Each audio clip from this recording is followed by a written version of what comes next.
এমন একটা দিন আসবে রে বাবা, যেদিনকার চক্ষু দুইটা চিরতরে বন্ধ হইয়া যাইবে। সবাই তোমাকে আমাকে দরিয়া দরিয়া ঘরের খাট থেকে নিচে নামাইয়া একটা চাটির উপরে উত্তর দক্ষিণ দিকে করিয়া শোয়াইবে।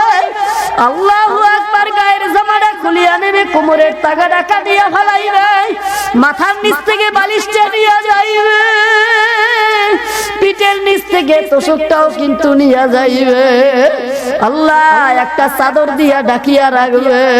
ও ভাইরা এখন খেয়াল করেন, আপনার আমার ছেলে স্ত্রী পুত্র পরিজন ভাই বেরাদার আত্মীয় স্বজন পাশে বইয়া কান্দে আর বোলায়, এত বোলায় তুমি আমি তো জবাব দিতে পারি না।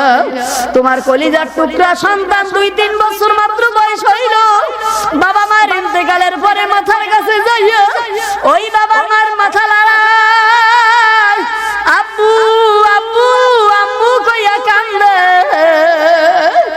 এত বোলায় জবাব দিতে পারো না।